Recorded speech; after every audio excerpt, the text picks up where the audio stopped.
नमस्कार दोस्तों। आज हम भारतीय इतिहास के एक बेहद ही दिलचस्प और अहम दौर की गहराइयों में उतरने वाले हैं, अर्ली वैदिक एज। जरा सोचिए, कुछ सेमी नोमैडिक यानी अर्धघुमंतु कबीले इस उपमहाद्वीप में आते हैं और अनजाने में ही सही एक ऐसी संस्कृति और भाषा की नींव रख देते हैं जो आज हजारों साल बाद भी हमारे बीच जिंदा है ना कमाल की बात।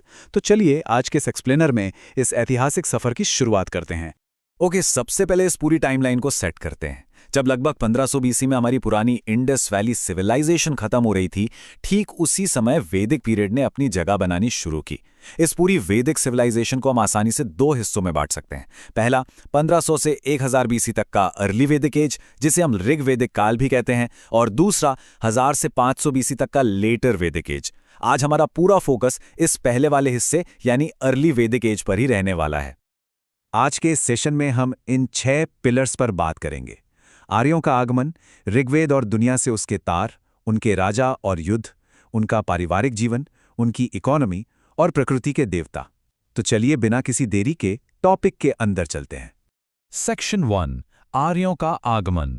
अब सबसे पहला सवाल जो दिमाग में आता है वो ये कि ये आर्यंस आखिर आए कहाँ से थे। देखिए, ये आज भी काफ़ी डिबेटेबल है। कुछ एक्सपर्ट्स का मानना है कि ये सेंट्रल एशिया से आए थे, रशिया के स्टेप्स से, जबकि बाल गंगाधर तिलक जी की थ्योरी कहती है कि ये आर्कटिक रीजन से आए थे। खैर, सबसे ज़्यादा एक्सेप्टेड बात यह है कि इन्होंने हिंदू कुश के खैबर पास से एंट्री ली। जब ये भारत आए तो इन्होंने ईस्टर्न अफगानिस्तान और पंजाब के इलाके में अपना डेरा जमाया। इस जगह को सप्त सिंधु या 7 नदियों की भूमि कहा गया। सिंधु, झेलम, चिनाब, रावी, ब्यास, सतलुज और एक नदी जो अब लुप्त हो गई है, सरस्वती। इन्हीं नदियों के किनारे उनकी दुनिया बसनी शुरू हुई। सेक्शन 2, ऋग्वेद और ग्लोबल लिंक्स। अगर हमें इस काल को समझना है तो हमें एक बहुत ही खास ग्रंथ की तरफ देखना होगा, ऋग्वेद। और ये नंबर जो आप देख रहे हैं, 1028, ये ऋग्वेद के सूक्तों या हिम्स की संख्या है। इसे यूनेस्को ने वर्ल्ड ह्यूमन हेरिटेज में भी शामिल किया है। इन 1028 प्रेयर्स को 10 मंडलों में बांटा गया है और इन्हें बिल्कुल शुरुआती वैदिक संस्कृत में लिखा गया था। जो संस्कृत आज हम पढ़ते हैं ना, वो इसी वैदिक संस्कृत से निकल कर आई है। और ये स्लाइड सच में मेरी फेवरेट है।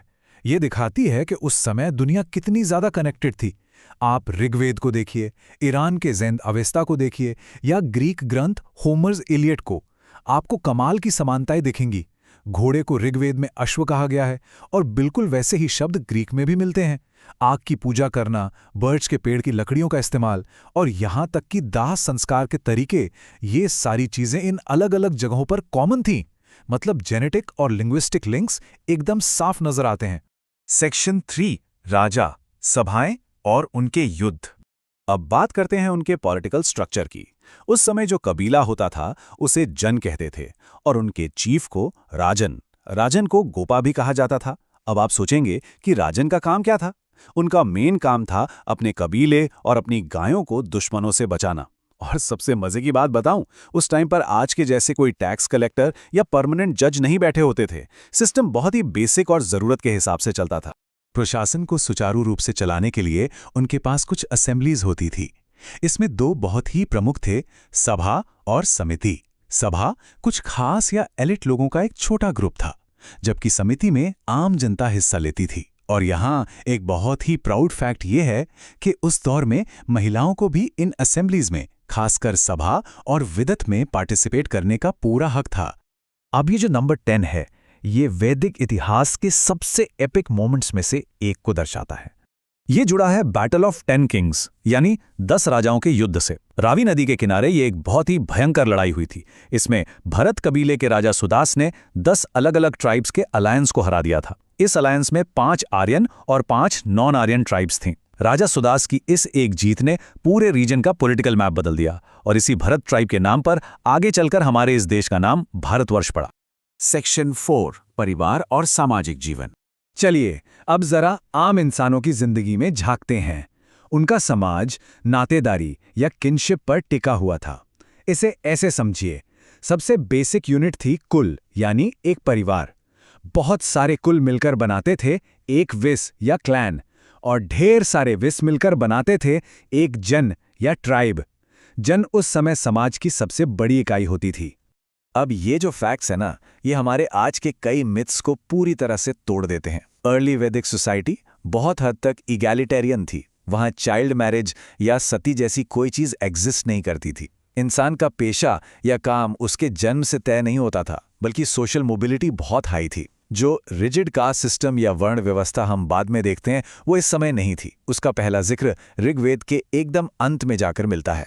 सेक्शन 5 उनकी पशुपालक अर्थव्यवस्था।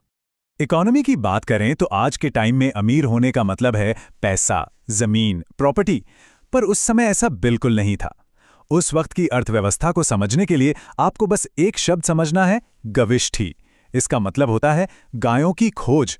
और आपको जानकर हैरानी होगी कि उस समय युद्धों को भी यही नाम दिया जाता था।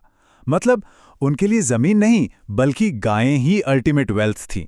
युद्ध गायों के लिए होते थे और इनाम में भी गायें ही दी जाती थीं।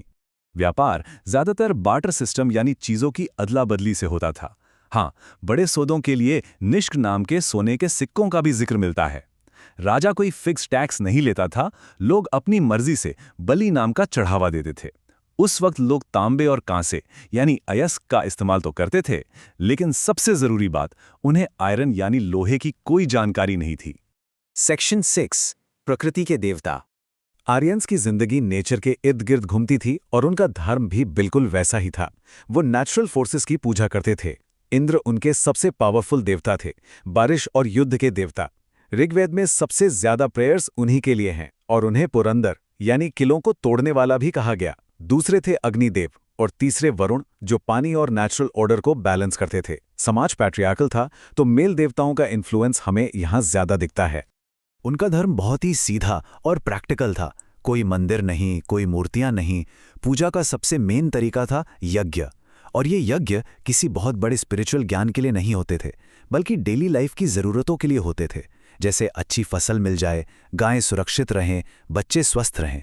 अग्निदेव को इंसान और भगवान के बीच का मैसेंजर माना जाता था। लोग मानते थे कि यज्ञ का धुआं उनका मैसेज सीधा देवताओं तक ले जाता है। तो सब कुछ देखने और समझने के बाद अंत में एक बहुत बड़ा सवाल हमारे सामने आके खड़ा हो जाता है।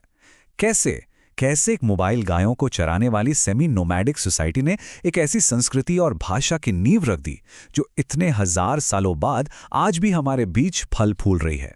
सोच कर देखिएगा, हमारी जड़ें कितनी गहरी और कितनी मजबूत हैं। इसी विचार के साथ मैं आज का ये एक्सप्लेनर यहीं खत्म करता हूं। इसे देखने और समझने के लिए आपका बहुत बहुत शुक्रिया।